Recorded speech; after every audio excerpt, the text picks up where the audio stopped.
एक मित्र ने लिखा है, यह आध्यात्मिक यात्रा या स्पिरिचुअल जर्नी बहुत पैराडॉक्सिकल लगती है, विरोधाभासों से भरी हुई। अष्टावक्र पर बात करते हुए आपने कहा कि चेतना निसंग है, कॉन्शसनेस इज ऑलरेडी डिटैच्ड, लेकिन ये भी कहा जाता है कि चेतना सर्वव्यापी है, ऑल इंक्लूसिव है, ऑल इनकम्पासिंग है। तो क्या जो पूरी तरह अकेला है, एकांत में है, वही पूरी तरह साथ भी हो सकता है?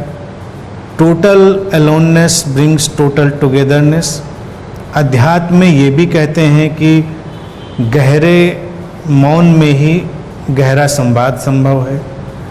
अपने डिस्कोर्सेज में ये भी कहा कि हर गुरु जागने की बात ही कहता है।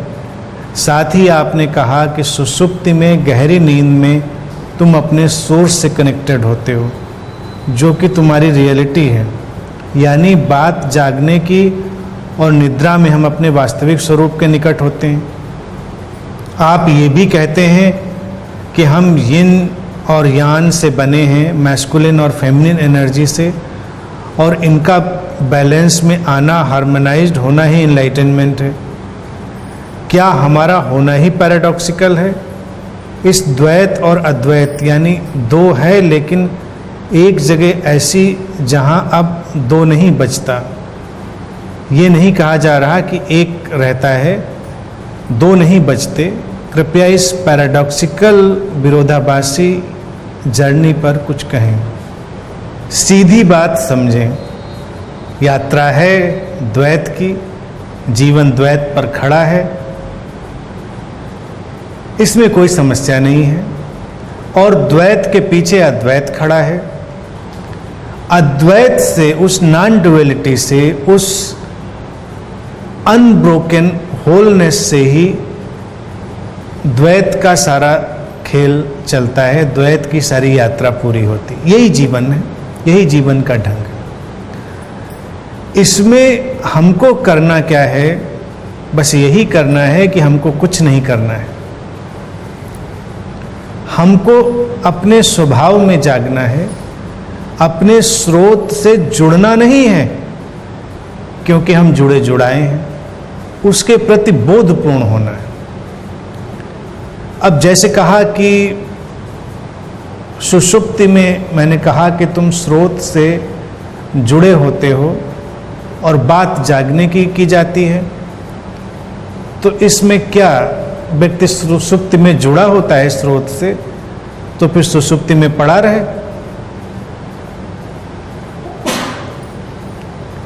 सुषुप्ति में स्रोत से जुड़ा होता है, तो जागने में कहाँ जुड़ा होता है? जागने में भी वहीं से जुड़ा होता है। स्रोत तो अनब्रोकन रियलिटी है,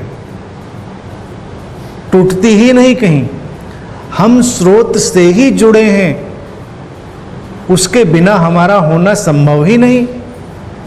सुषुप्ति में हम स्रोत से गहराई से जुड़े होते हैं। इसका इतना ही अर्थ है कि उस समय हमारा जो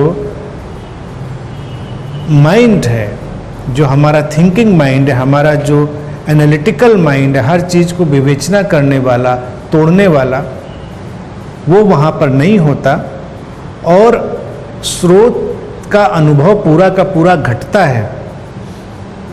जागने में भी हम पूरी तरह स्रोत से जुड़े हैं, लेकिन चूंकि बॉडी, माइंड, शरीर, मन हमारा एक साथ घटना है, एक साइमल्टेनियस इवेंट है, तो मन में उठी हुई धुंध हमारे शरीर पर भी छाती है और हम स्रोत से अलग जैसा अनुभव करते हैं। हमको लगता है as if we are disconnected, but we are connected all the time. We are connected. जिस जागने की बात की जाती है वो हमारी सामान्य नींद और सामान्य जागरण की बात नहीं। सामान्य नींद और जागरण भी द्वैत का ही एक हिस्सा है।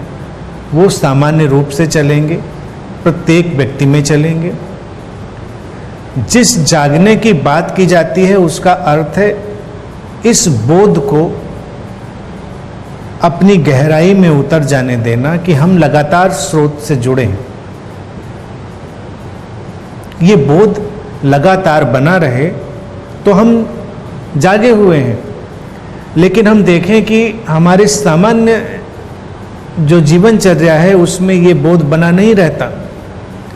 हम अलग थलग अनुभव करने लगते हैं, डिस्कनेक्टेड अनुभव करने लगते हैं। वही बेचैनी पैदा करता है, वही हमें परेशानी पैदा करता है।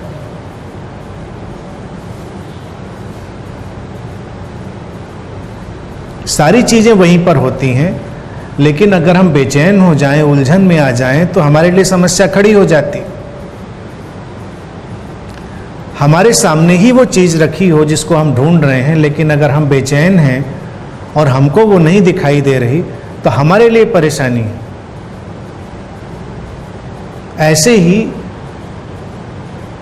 जो सामान्य जीवनचर्या है उसमें हम हैं तो कनेक्टेड ही हैं, तो हम जुड़े हुए ही, लेकिन हम भूल जाते हैं इस बात को।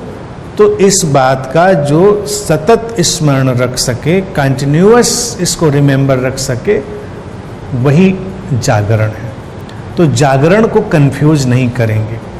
नींद भी आएगी, दुनिया में कोई बुद्ध हो, अवतार हो, कोई भी संत महात्मा हो, वो सोएगा और जागेगा। सोने और जागने का एक साइकिल चलेगा। अगर किसी को ये झक पकड़ जाए कि हमको सोना नहीं है, तो वो मुश्किल में पड़ जाएगा, शरीर टूटेगा, थकेगा और नष्ट होगा। ये अलग बात है कि सोने और जागने के सबके जो टाइम है वो अलग अलग हो सकते हैं, और किसी का भी टाइम किसी के लिए आइडियल नहीं हो सकता, इसलिए उसका कोई नाम नहीं बन सकता। जो बात करी जाती है वो एवरेज नियम की बात करी जाती है, औसत, कि व्यक्ति की नींद इतनी होनी चाहिए, जागना इतना होना चाहिए। लेकिन यहां उस जागरण की बात नहीं। फिर हम बने हैं यिन यान से, मैस्कुलिन फेमिनिन एनर्जी से। मैस्कुलिन फेमिनिन एनर्जी द्वैत का सबसे क्लियर मैनिफेस्टेशन, सबसे स्पष्ट उनकी अभिव्यक्ति मैस्कुलिन और फेमिनिन, स्त्री और पुरुष ऊर्जा के रूप में है। तो उससे ही पूरा जगत संचालित है, वैसे ही चीजें चल रही हैं प्रत्येक व्यक्ति में, पूरे जगत में। तो वो ऐसे ही चलेगा। किसी भी चीज को उलझन में हमें नहीं डालना है। और अगर हम ये कहें कि जीवन विरोधाभासी यात्रा है, पैराडॉक्सिकल, तो है, उनको मिटाने की कभी कोशिश ना करें, विरोधाभासों को रहने दें। उनके कॉम्बिनेशन से, उनकी लय से ही यात्रा चलती है। अब जैसे मैस्कुलिन और फेमिनिन एनर्जी है, उनकी अपनी डिस्टिंक्टिव क्वालिटीज हैं, बहुत विरोधाभासी भी हो सकती हैं कई मौक़ों पर, लेकिन वो अपनी तरह से हैं, इसीलिए उनके कॉम्बिनेशन से जीवन का प्रवाह चलता है, उनके ही कनेक्टिविटी से लाइफ का फ्लो चलता है। तो उन विरोधाभासों का होना जरूरी है। कभी भी एक जैसी कोई चीज़ नहीं हो सकती, एक जैसा उसको होना ही नहीं है, जीवन में ये रहना ही है।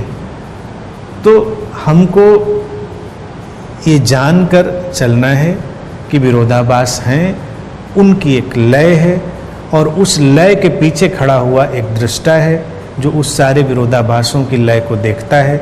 जो उस सारी लय को देखता है वो सारी लय से मुक्त है, डिटैच है। उसी को अष्टावक्र कहते हैं कि चेतना निसंग है, हमेशा वो अलग है, क्योंकि हमेशा हमारे अंदर द्वैत के इस खेल को देखने वाला कुछ है, बस उसी के साथ जीना है।